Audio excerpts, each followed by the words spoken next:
IIT IIM से graduated billionaire यशीश Dahiya बोलते हैं कि मेरी तरह मेरा बेटा भी एकेडमिक्स में ज्यादा इंटेलिजेंट नहीं था, क्योंकि उनके बेटे ने स्कूल के टेस्ट के लिए 4 बार एंट्रेंस एग्जाम दिया था। ये एक सिंपल स्कूल का टेस्ट था 6th या 7th क्लास के लिए, ना कि कोई बहुत ही बड़ा कॉम्पिटिटिव एग्जाम।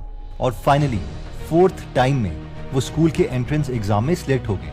और उस वक्त यशीश के बेटे ने उन्हें SMS सेंड किया और कहा, पापा 2 तरह के लोग होते हैं, एक जो हार मान लेते हैं और दूसरे जो जीत जाते हैं। इवन 10th क्लास में यशीश के बेटे ने उन्हें फोन करके कहा था कि मुझे लगता है कि मैं अपनी क्लास में सबसे डम लड़का हूँ, लेकिन मैं इतना हार्डवर्क करूंगा कि सबसे आगे निकल जाऊंगा। और हुआ भी यही, उनकी सिलेक्शन ऑक्सफोर्ड में हो गई और यहाँ से वो इंजीनियरिंग कर रहे हैं। तो पॉइंट ये है कि जिस इंसान का ऐसा एटीट्यूड है उसे कोई भी नहीं रोक सकता, क्योंकि हार्डवर्क से कोई भी इंटेलिजेंट बन सकता है। तो ये जो गॉड गिफ्टेड वाली थियरी है इसे रहने दो, जो सबसे ज्यादा हार्डवर्क करेगा फाइनली वो ही जीतेगा। ये जो गॉड गिवन टैलेंट वगैरह वाली कहानी है ना, ये तो मतलब यार रहने ही दो, मतलब I don't think it really matters. Next point कहता है कि intelligent people keep asking question. Socrates, जिन्हें वेस्टर्न फिलॉसफी का फाउंडिंग फादर माना जाता है, इनकी एक जो सबसे बड़ी क्वालिटी मानी जाती है वो ये थी कि उनके पास हर चीज के आंसर चाहे ना हो, पर वो हर चीज के बारे में क्वेश्चंस पूछते रहते थे। एक बार सॉक्रेट्स के पास एक जवान लड़का आया जिसका नाम यूथडेमिस था, जो कॉन्फिडेंट था कि वो ये बता सकता है कि कब किसी के साथ न्याय हो रहा है और कब किसी के साथ अन्याय हो रहा है। तो सॉक्रेट्स ने उससे पूछा कि अच्छा मुझे ये बताओ कि अगर कोई किसी को धोखा देता है तो क्या ये अन्याय है या न्याय है? तो उसने बोला हाँ ये तो अन्याय है, क्योंकि ये गलत बात है। फिर सॉक्रेट्स ने पूछा ओके, लेकिन अगर कोई अपने देश के लोगों को बचाने के लिए दूसरे देश की आर्मी को धोखा देता है तो फिर ये क्या है? इस पर यूथडेमिस बोला कि दुश्मनों को धोखा देना न्याय है, लेकिन दोस्तों के साथ धोखा देना अन्याय है। इस पर सॉक्रेट्स ने दोबारा पूछा अच्छा ये बताओ कि अगर कोई जनरल अपनी ही आर्मी को झूठ बोलता है ताकि वो अपनी आर्मी को मोटिवेट कर सके, तो क्या ये न्याय है या अन्याय है? इसके बाद तो यूथडेमिस खुद ही कंफ्यूज हो गया कि किस चीज को जस्टिस बोले और किसको अनजस्टिस। अब इस क्वेश्चन ओरिएंटेड अप्रोच से होता यह था कि सामने वाला बहुत गहरी सोच में चला जाता था, क्योंकि उसे लॉजिकल वे में सोचना पड़ता था कि अब वो सॉक्रेट्स को आंसर क्या दे। एक्चुअली स्टीव जॉब्स की भी कुछ ऐसी ही आदत थी। जब उन्हें एप्पल से निकाला गया था तो उन्होंने पिक्सार कंपनी का काफी बड़ा पार्ट खरीद लिया था और फिर वो पिक्सार कंपनी मैनेज करने लग गए थे। उस वक्त वहां के इंजीनियर्स काफी घबरा गए थे, क्योंकि वो जानते थे कि स्टीव जॉब्स बहुत डिमांडिंग है।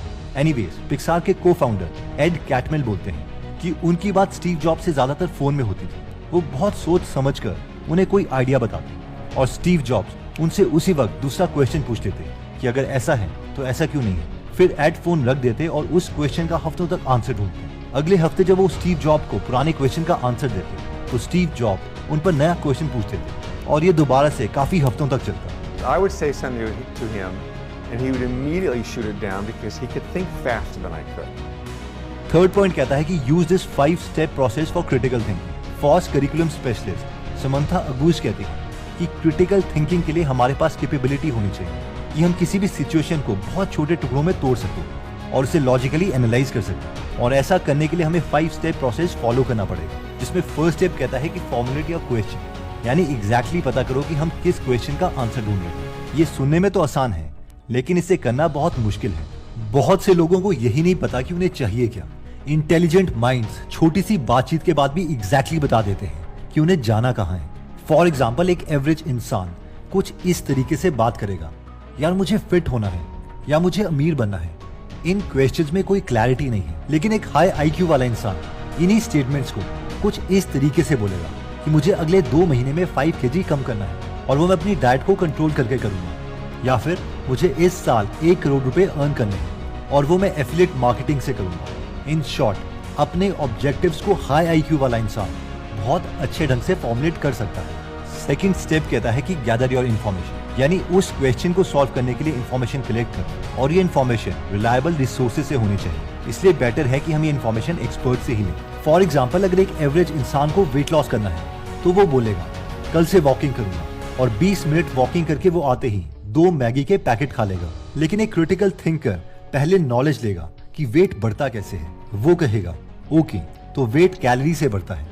उसे ये भी पता होगा कि एक मैगी के पैकेट में 345 कैलोरीज हैं और सिर्फ उस एक पैकेट की कैलोरीज को बर्न करने के लिए उसे या तो 62 मिनट्स की वॉकिंग चाहिए या फिर 33 मिनट्स तक रनिंग करनी पड़ेगी। इसलिए पहले वो फूड को कंट्रोल करेगा। थर्ड स्टेप है अप्लाई द इन्फॉर्मेशन, यानी अब खुद से ये पूछो कि जो मेरे पास इन्फॉर्मेशन है उसे क्या क्या कंक्लूजन निकल रहे हैं, क्या ये रिलायबल रिसोर्सेज से भी थे या नहीं, क्या जो इन्फॉर्मेशन को हमने समझा है वो ठीक से इंटरप्रेट किया भी है या नहीं। फॉर एग्जाम्पल, अगर इन्वेस्टमेंट की नॉलेज चाहिए तो पीटर लिंच या वॉरेन बफेट या बेंजामिन ग्राहम की बुक से सीखो। अगर ये सीखना है कि हम फोकस कैसे करते हैं तो MIT के कंप्यूटर साइंटिस्ट कैल न्यूपोर्ट की बुक डीप वर्क से सीखो। स्टार्टअप्स के बारे में सीखना है तो एरिक राइस की बुक लीन स्टार्टअप से सीखो। और इसके लिए गूगल एप्लीकेशन आपकी मदद भी कर सकता है। इस ऐप के बारे में हम आगे बात करेंगे। फोर्थ स्टेप कहता है कि कंसिडर द इम्प्लीकेशन। इमेजिन करो कि इलेक्शन टाइम है और कोई पॉलिटिकल कैंडिडेट है जो कह रहा है कि हम जिनको नौकरी नहीं मिल रही है उन सबको एक मिनिमम बेसिक अमाउंट देंगे 20,000 रुपए का हर महीने, ताकि वो अपनी फैमिली को सस्टेन रख पाए।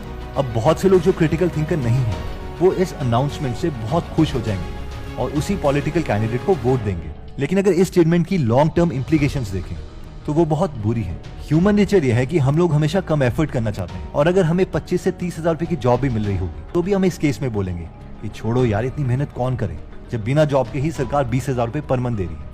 अब इससे होगा यह कि देश की वर्कफोर्स कम होने लग जाएगी और हम निकम्मे होते रहेंगे। तो परमानेंट सोल्यूशन ये है कि एक्चुअल में जॉब्स क्रिएट किए जाए। नए एंटरप्रेन्योर्स के लिए शुरू के सालों में टैक्सेस कम किए जाएं ताकि ये इनोवेशन करें और जॉब्स क्रिएट करें। फिफ्थ पॉइंट कहता है कि explore other points of view. ये पॉइंट कहता है कि ऑपोजिट लोगों के थॉट्स सुनने बहुत इंपॉर्टेंट है। हमें ये पता ही होना चाहिए कि हम गलत क्यों हो सकते हैं। For example, MIT student school of management एक बिजनेस स्कूल है MIT का, जो US की one of the best universities है। तो इसमें वो स्टूडेंट्स के लिए अपने बेस्ट रियल वर्ल्ड एंटरप्रेन्योर्स लाते हैं जो उन्हें लेक्चर्स दे सकें, अपने नए पॉइंट ऑफ व्यूज बता सकें। लेकिन सबसे इंटरेस्टिंग बात यह है कि वो बॉक्स में ऑपरेट नहीं कर रहे हैं, यानी सिर्फ अपने ही देश के एंटरप्रेन्योर्स नहीं लाते बल्कि बाकी देशों के बेस्ट एंटरप्रेन्योर्स भी ला रहे हैं।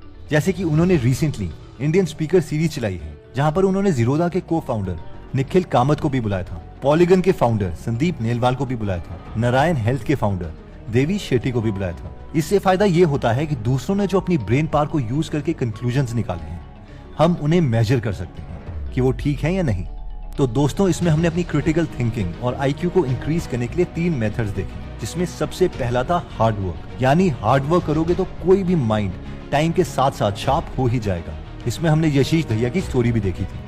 इसके बाद हमने डिस्कस किया था कि कीप आस्किंग क्वेश्चंस। इसमें हमने सॉक्रेट्स और स्टीव जॉब्स की स्टोरीज को डिस्कस किया कि कैसे बार बार क्वेश्चंस पूछने से दूसरों के माइंड को और इवन खुद के माइंड को लॉजिकली सोचना ही पड़ता है। और थर्ड पॉइंट में हमने क्रिटिकल थिंकिंग को बढ़ाने के लिए मंथा अगूस के 5 स्टेप प्रोसेस को देखा, जिसमें फर्स्ट स्टेप था कि फॉर्मुलेट योर क्वेश्चन, यानी एग्जैक्टली ये पता करो कि हमें चाहिए क्या। सेकंड था गैदर द इन्फॉर्मेशन, यानी इसके रिगार्डिंग जितनी भी इन्फॉर्मेशन है उसे कलेक्ट करो। थर्ड था अप्लाई द इन्फॉर्मेशन, उस इन्फॉर्मेशन को अप्लाई करो और ये सोचो कि जो इन्फॉर्मेशन हमने कलेक्ट करी है वो ऑथेंटिक सोर्सेज से है भी या नहीं।